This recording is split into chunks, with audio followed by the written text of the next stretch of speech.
Press वार्ता में गृह मंत्री माननीय अमित शाह जी ने बड़े स्पष्टता के साथ बंगाल में जिस प्रकार से भ्रष्टाचार, अन्याय और विशेष करके जो घुसपैठियों को लेकर राजनीति हो रही है, उस विषय में आदरणीय अमित शाह जी ने अपने वक्तव्य को रखा है कि किस प्रकार ममता सरकार जमीन नहीं दे रही है वहां फेंसिंग के लिए, किस प्रकार घुसपैठियों के नाम कटने से, इलेक्टोरल रोल से ममता बनर्जी और उनके नेता बंगाल में परेशान हैं।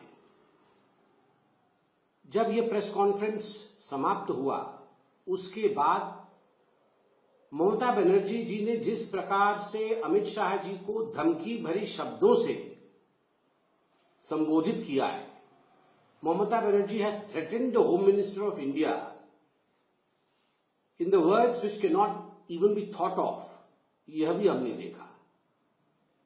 ममता बनर्जी जी का कहना कि आप तो होटल में छुप कर बैठे हैं, ये हम नहीं चाहते तो आप होटल के बाहर एक कदम भी नहीं रख सकते और आप भाग्यवान हैं कि हमने आपको होटल से बाहर निकलने दिया। मैं दोहराता हूं, ममता बनर्जी जी ने गृह मंत्री अमित शाह जी के लिए कहा कि आप होटल के अंदर छुप कर बैठे और आप भाग्यवान हैं जो हम आपको होटल के बाहर निकलने दे रहे हैं, वरना अगर हम चाहते तो आपको होटल से बाहर निकलने नहीं देते। यह देश के एक बड़े राज्य पश्चिम बंगाल की मुख्यमंत्री ममता बनर्जी के शब्द हैं अपने ही देश के गृह मंत्री अमित शाह जी के लिए, और ये कोई पहली बार हो रहा है ऐसा नहीं है।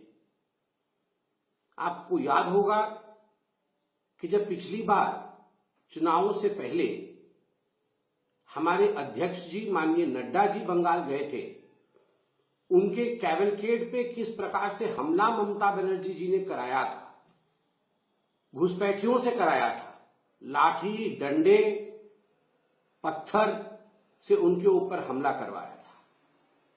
किस प्रकार से आज बंगाल के अंदर 300 से अधिक भाजपा के, भारतीय जनता पार्टी के कार्यकर्ता को मौत के घाट उतार दी गई है, किसी को फांसी चढ़ा दी गई है तो किसी को काट काट के मार दिया गया है।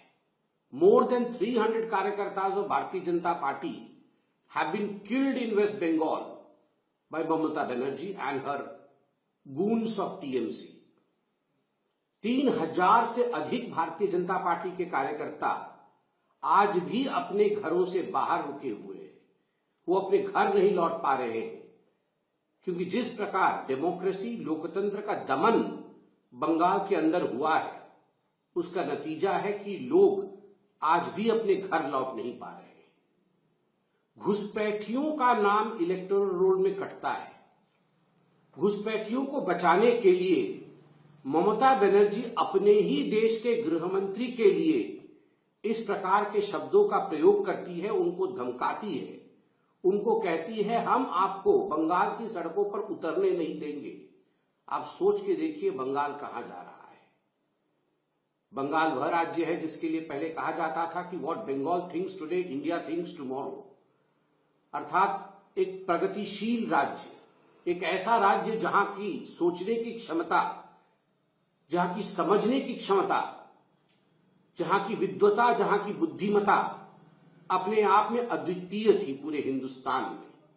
आज उस बंगाल में thanks to Mamata Banerjee and her goons, Mamata Banerjee और उनकी घुसपैठी आधारित तुष्टीकरण की राजनीति ने आज कहां बंगाल को लाके खड़ा किया है। चाहे वो आर्थिक दृष्टिकोण से हो, चाहे इंडस्ट्रीज के दृष्टिकोण से हो, ममता बनर्जी के तुष्टीकरण की राजनीति ने ध्वस्त कर दिया है बंगाल को। और ममता जी, आप ये जो धमकी गृह मंत्री को दे रहे हैं, ये धमकी केवल गृह मंत्री जी के लिए नहीं है, ये धमकी प्रत्येक भारतीय के लिए है। अगर आपको लगता है कि बंगाल में भारतवर्ष के गृह मंत्री को भी आप ललकार सकती है, भारतवर्ष के गृह मंत्री को भी आप रोक सकती है, उन्हें भी सड़क पर निकलने नहीं दे सकती है, तो आप सोचिए आप भारत को धमका रही हैं। बांग्लादेश से जो लोग घुस रहे हैं, रोहिंग्यानों के लिए आप आधार कार्ड बना रही हैं, बांग्लादेशियों के लिए आप पलक पावड़े बिछा करके स्वागत कर रही हैं। मैं तो मीडिया में देख रहा था टनल बनाए गए हैं। किस प्रकार से उनको लाया जाए उसके टनल बनाए गए। आप बीएसएफ से भिड़ रही हैं, आप जमीन नहीं दे रही है वहां पर फेंसिंग होने के लिए, और देश के गृह मंत्री को धमका रही हैं। ये हिटलर शाही और तानाशाही नहीं तो क्या है। मगर ममता जी आप याद रखिए, बंगाल अब नहीं सहेगा। बंगाल ने भी निर्णय लिया है कि 15 अप्रैल 2026 के बाद 2/3 बहुमत के साथ भाजपा की सरकार बंगाल में बनेगी। भाजपा की सरकार बनने के बाद चुन चुन करके, जैसे गृह मंत्री जी ने कहा, एक एक घुसपैठिए को बाहर निकाला जाएगा। बंगाल बंगालियों का है, हमारे भाइयों और बहनों का है, भारतीयों का है, घुसपैठियों का नहीं है। यह हमारे गृह मंत्री जी, माननीय प्रधानमंत्री जी के मार्गदर्शन में अवश्य करके दिखाएंगे। और ये धमकी दे, गर्मियों की छुट्टी होने वाली थी, मेरे पापा आने वाले थे, तो हम लोग सभी खुश थे। तो मैं बेड पे चढ़ के डांस कर रहा था, लेकिन वो पहले ही आ गए। फ्रीज तो मैं उस समय तो कंटिन्यू नहीं कर सकता था ना, तो फ्रीज फ्रेम टाइप का हो गया। कसम पैदा कर